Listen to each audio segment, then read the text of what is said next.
ഫാബ്രിക്കിന്റെ collection ആണ് നമ്മൾ ഇന്ന് കാണാൻ പോകുന്നത്. എല്ലാവർക്കും ഉത്തരാൻസിലേക്ക് സ്വാഗതം. ഞാൻ ഇന്ന് കാണിക്കുന്നത് കലങ്കാരിയിലുള്ള റണ്ണിങ് ഫാബ്രിക് ആണ്. ഇത് 30s ത്രെഡ് കൗണ്ട് ആയിട്ടുള്ള കലങ്കാരിയാണ് കേട്ടോ. നമ്മള് കുറെ തരം കലങ്കാരികൾ ചെയ്യാറുണ്ട്. 60s, 40s, 30s അങ്ങനെ പലതരത്തിലുള്ളത് ചെയ്തിട്ടുണ്ട്. ഈ ഒരു ബാച്ച് ഞാൻ ഫുൾ ആയിട്ട് എടുത്തത് 30s ആയിരുന്നു. പ്രൈസ് 139 rupees പെർ മീറ്ററിൽ 48 ഇഞ്ച് വിട്ടിലാണ് ഫാബ്രിക് വന്നിരിക്കുന്നത്. നമുക്ക് ഓരോന്നായിട്ടൊന്ന് ഓപ്പൺ ചെയ്ത് വച്ച് നോക്കാം.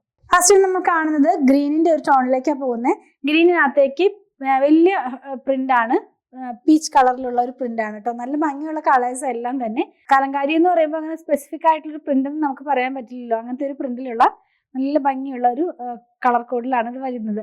30s ആണ്. നമുക്ക് ലൈനിങ്ങിന്റെ ആവശ്യം വരുന്നില്ല. വെയർ ചെയ്ത് കഴിയുമ്പോൾ ഈ ഒരു സ്റ്റൈലിലാണ് ഇതിന്റെ പ്രിന്റ് എല്ലാം തന്നെ വരുന്നത് കേട്ടോ. ചിലർ ചോദിക്കാറുണ്ട് ഈ ഫാബ്രിക് വെച്ചിട്ട് നമുക്ക് ബോട്ടം ചെയ്യാൻ പറ്റുമോ? അങ്ങനെയും ചെയ്യാമല്ലോ. ഇപ്പൊ ട്രെൻഡിങ് ആയി നിൽക്കുന്നത് ഈ കോട്ട് സെറ്റ് ആണല്ലോ. അപ്പൊ നമുക്ക് അങ്ങനെ വേണമെങ്കിൽ ചെയ്യാവുന്നതാണ്. ടോപ്പും ബോട്ടം ഒരുപോലെയൊക്കെ സ്റ്റിച്ച് ചെയ്ത് വെയർ ചെയ്യാവുന്നതാണ് കേട്ടോ. നെക്സ്റ്റ് വൺ വന്നിട്ടുള്ളത് ഗ്രീനിന്റെ ഒരു ടോൺ തന്നെയാണ്. അപ്പൊ ആദ്യം കണ്ട ഗ്രീനും ഇതും ഡിഫറെന്റ് ആണ് കേട്ടോ. നമ്മൾ വീഡിയോഗ്രാഫിയിൽ മാക്സിമം ഇതിന്റെ ഒറിജിനൽ കളർ തന്നെ എടുക്കാൻ ശ്രമിക്കുന്നുണ്ട്. ചില കളർ എടുക്കുമ്പോൾ ചേഞ്ച് വരുന്നുണ്ട്. അപ്പോൾ ഓൺലൈനിൽ വാങ്ങിക്കുമ്പോൾ ഒരു 10% കളർ ചേഞ്ച് ഒന്ന് മനസ്സിൽ കണ്ടിട്ട് വേണം പർച്ചേസ് ചെയ്യാനായിട്ട്. പിന്നെ ഇത് പ്യുവർ കോട്ടൺ ആണ്, കലങ്കാരിയാണ്. ഹാൻഡ് ബ്ലോക്ക് പ്രിന്റിൽ വരുന്ന കലങ്കാരി ആയതുകൊണ്ട് ഫസ്റ്റ് വാഷിന് മുമ്പ് കളർ ഗാർഡ് യൂസ് ചെയ്യുക. ചിലർ പറയുന്നത് കണ്ടു എന്നിട്ടും കളർ പോകുന്നുണ്ടെന്ന്. അപ്പോൾ ഈ കലങ്കാരി ആയതുകൊണ്ട് നമ്മൾ എവറി വാഷിലും ഈ കളർ ഗാർഡ് യൂസ് ചെയ്താൽ മതി. കലങ്കാരി അത് ശരിക്കും പറഞ്ഞുള്ള കലങ്കാരി ആകുമ്പോൾ അങ്ങനെയുള്ള ചാൻസ് ഉണ്ട്. കാരണം ഇത് ഹാൻഡ് ബ്ലോക്ക് പ്രിന്റ് ആണ് കേട്ടോ. സ്ക്രീൻ പ്രിന്റിലുള്ള ക്യാമ്പ്രിക്കിലുള്ള കലങ്കാരി ഞാൻ കൊണ്ടുവരാറുണ്ട്. അതിനങ്ങനെ കളർ പോകുന്ന പ്രശ്നം വരുന്നില്ല. ഇത് ശരിക്കുമുള്ള കലങ്കാരി ആകുമ്പോൾ അങ്ങനെ തന്നെ വരും. കാരണം ഹാൻഡ് ബ്ലോക്കിലാണ് ഇതിന്റെ കളേഴ്സ് എല്ലാം തന്നെ കയറുന്നത്. ഇങ്ങനെയാണ് ഈ ഒരു കളർ വെയർ ചെയ്ത് കഴിയുമ്പോൾ വരുന്നത്. നല്ല വിഡ്ത്തുള്ള ഒരു ഫാബ്രിക് ആണ്. 48 ഇഞ്ചാണ് ഇതിന്റെ വിഡ്ത്ത് വരുന്നത്. നെക്സ്റ്റ് വൺ നമുക്കൊരു എന്താ പറയാ ബ്രൗൺ കളറാണ്. അതിനകത്ത് നമ്മൾ ആദ്യം കണ്ട പോലത്തെ ഫ്ലോറൽ പാറ്റേണിൽ കുറച്ച് വലിയ ഒരു ഫ്ലോറൽ പാറ്റേണിലുള്ള ഡിസൈൻ ആണ് കേട്ടോ. ഇതെല്ലാം തന്നെ ഒരു 10 മീറ്ററിന്റെ അടുത്തുള്ള ഒരു താണായിട്ടാണ് ഓരോ ഡിസൈനും നമുക്ക് അവൈലബിൾ ആയിട്ടുള്ളത്. അങ്ങനെയാണത്. ഈ ഹാൻഡ് ബ്ലോക്ക് പ്രിന്റ് ആകുമ്പോൾ ഞാൻ ഇതിന്റെയൊക്കെ വീഡിയോ മുമ്പ് ചെയ്തിട്ടുണ്ടായിരുന്നു. ഒരു ടേബിൾ ഒരു 10 മീറ്ററിന്റെ ആണ്. അതിനകത്തേക്കാണ് ക്ലോത്ത് ഇട്ടിട്ട് അവരത് ഹാൻഡ് ബ്ലോക്ക് ചെയ്ത് എടുക്കുന്നത്. കണ്ടോ, ഇങ്ങനെയാണ് ഈ ഒരു ഡിസൈൻ വെയർ ചെയ്ത് കഴിയുമ്പോൾ വരുന്നത് കേട്ടോ. നെക്സ്റ്റ് വൺ റെഡ് ആണ്. എനിക്ക് തോന്നുന്നത് കുറേ പേർക്ക് ഇഷ്ടപ്പെടുന്നത് ഈ റെഡ് ആണെന്ന് തോന്നുന്നു. കുറച്ച് പേരൊക്കെ കമന്റ് ചെയ്യണ കാണാറുണ്ട് റെഡ് അധികം ഇൻക്ലൂഡ് ചെയ്യാനായിട്ട്. പിന്നെ നമ്മൾ ഇനി പർച്ചേസ് ചെയ്യുമ്പോൾ കുറേ അധികം റെഡും കൂടി ഇൻക്ലൂഡ് ചെയ്യാനായിട്ട് ട്രൈ ചെയ്യുന്നതാണ് കേട്ടോ. ഇതിനകത്തൊരു പേസ്ലി സ്റ്റൈലിലുള്ള പ്രിന്റ് പോലത്തെ ഒരു പ്രിന്റ് പോകുന്നുണ്ട്. ലീഫാണ്, പേസ്ലി അല്ല. ഇങ്ങനെയാണ് ഇത് വെയർ ചെയ്ത് കഴിയുമ്പോൾ വരുന്നത്. ഒരു ബ്ലഡ് റെഡ് എന്ന് പറയാം. ആ ഒരു കളറിലേക്കാണ് പോകുന്നത്. ശരിക്കും പറഞ്ഞാൽ കലങ്കാരി എന്ന് പറയുമ്പോൾ പെട്ടെന്ന് നമുക്ക് ഓർമ്മ വരുന്നത് ഈ ഒരു റെഡ് കളറിലേക്കാണ്. കാരണം പണ്ട് മുതലേ ഈ ഒരു റെഡ് ആണ് അധികം തന്നെ കലങ്കാരിയിൽ വരാറുള്ളത് കേട്ടോ. നെക്സ്റ്റ് വൺ ഒരു ഗ്രേയുടെ തന്നെ 2-3 ടോണിലേക്കാണത് പോകുന്നത്. ബ്ലൂവും ഗ്രേയും കൂടി ആയിട്ടുള്ള ഒരു കോമ്പിനേഷനിൽ നല്ല ഭംഗിയുള്ള ഒരു കോമ്പിനേഷൻ തന്നെയാണ്.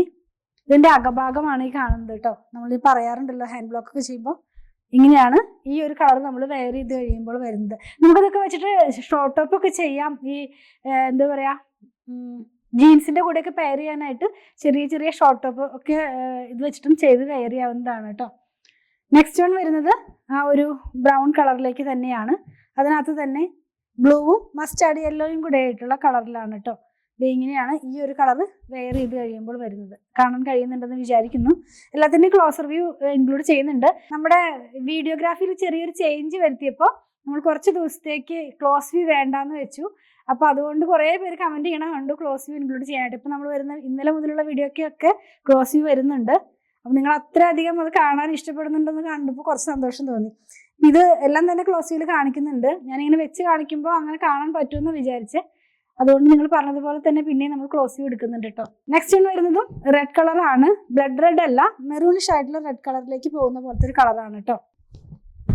ഇങ്ങനെയാണ് ഇത് വെയർ ചെയ്ത് കഴിയുമ്പോൾ വരുന്നത്. അതും അതിനകത്തൊരു മസ്റ്റാർഡ് യെല്ലോ അല്ല, ഇതിനകത്തൊരു ഓറഞ്ചും ബ്ലൂ ആയിട്ടുള്ള കളറിലേക്കാണ് ഇതിന്റെ കോമ്പിനേഷൻ എല്ലാം തന്നെ പോകുന്നത്. പിന്നെയും കാണുന്നത് ആ ഒരു ബ്ലഡ് റെഡ് കളറിലേക്കാണ് കേട്ടോ. ഇതിനകത്തൊരു യെല്ലോയും ബ്ലൂവും കൂടെ ആയിട്ടുള്ള കളറിൽ, റെഡും യെല്ലോയും ബ്ലൂ ഒക്കെ ആയിട്ടുള്ള കളറിലാണ് ഇത് വരുന്നത്. നെക്സ്റ്റ് വൺ നമുക്കൊരു ബ്രൗൺ കളർ, അതായത് കോഫി ബ്രൗൺ അല്ല, ഒരു മെറൂണിഷ് ആയിട്ടുള്ള ഒരു ബ്രൗൺ കളർ എന്ന് വേണമെങ്കിൽ പറയാം. ഇങ്ങനെയാണ് ഇത് വെയർ ചെയ്ത് കഴിയുമ്പോൾ ഈ ഒരു ഡിസൈൻ വരുന്നത്. ലാസ്റ്റ് വൺ ഗ്രീൻ തന്നെ, അതായത് ചെറുപയർ പച്ച എന്ന് പറയുന്ന കളറില്ലേ, അതിന്റെ ഒരു ലൈറ്റർ ടോൺ ആണ് കേട്ടോ. ഇത് വന്നിട്ടുള്ളത് ഒരു ഗ്രീനും ബ്ലൂവും ഒരു റെഡും കളറിൽ, അല്ലെങ്കിൽ peach colour, dark peach colour എന്ന് പറയാം. ആ ഒരു കളർ കോമ്പിനേഷനിലാണ് ഇതിന്റെ പ്രിന്റ് വരുന്നത്. നമ്മൾ വെയർ ചെയ്ത് കഴിയുമ്പോൾ ഈ ഒരു സ്റ്റൈലിലാണ് ഇതിന്റെ ഡിസൈൻ എല്ലാം തന്നെ വരുന്നത്. നമ്മൾ ഇന്ന് കണ്ടത് കലങ്കാരിയിലുള്ള റണ്ണിങ് ഫാബ്രിക്കിന്റെ കളക്ഷൻ 30s by 30s ആയിട്ടുള്ള കലങ്കാരി ആയിരുന്നു. അപ്പൊ നമ്മുടെ ഈ ഒരു ബാച്ചിലെ ലാസ്റ്റ് വീഡിയോ ആയിരുന്നു ഇന്ന് നമ്മൾ കണ്ടത്. ഇനി നമ്മൾ 60s 40s ഒക്കെ ഇൻക്ലൂഡ് ചെയ്യാനായിട്ട് ട്രൈ ചെയ്യുന്നുണ്ട്. 139 rupees പെർ മീറ്ററിലാണ് ഇതിന്റെ പ്രൈസ് വന്നിരിക്കുന്നത്. 48 ഇഞ്ച് ആയിരുന്നു വിഡ്ത്ത് വന്നിരിക്കുന്നത്. അതുപോലെ തന്നെ പ്യുവർ കോട്ടൺ ആണ്, പ്യുവർ കലങ്കാരിയാണ്. ഫസ്റ്റ് വാഷിന് മുമ്പ് കളർ ഗാർഡ് ഒന്ന് യൂസ് ചെയ്യാൻ ട്രൈ ചെയ്യണം. നിങ്ങൾക്ക് സ്റ്റിച്ച് ചെയ്ത് വേണമെന്നുണ്ടെങ്കിൽ 8891060225 ഒന്ന് കോൺടാക്ട് ചെയ്യണം. നിങ്ങൾക്ക് ഇതിൽ ഏതെങ്കിലും പർച്ചേസ് ചെയ്യണമെന്നുണ്ടെങ്കിൽ നിങ്ങൾക്ക് ഇഷ്ടപ്പെടുന്നതിന്റെ സ്ക്രീൻഷോട്ട് ഇതിൽ കൊടുത്തിട്ടുള്ള നമ്പറിലേക്ക് വാട്സാപ്പ് ചെയ്താൽ മതി. ഞങ്ങളുടെ കളക്ഷനൊക്കെ ഇഷ്ടപ്പെടുകയാണെങ്കിൽ കൂടുതൽ അപ്ഡേറ്റ്സിനായിട്ട് ഞങ്ങളുടെ ചാനൽ ഒന്ന് സബ്സ്ക്രൈബ് ചെയ്യണേ. Thanks for watching.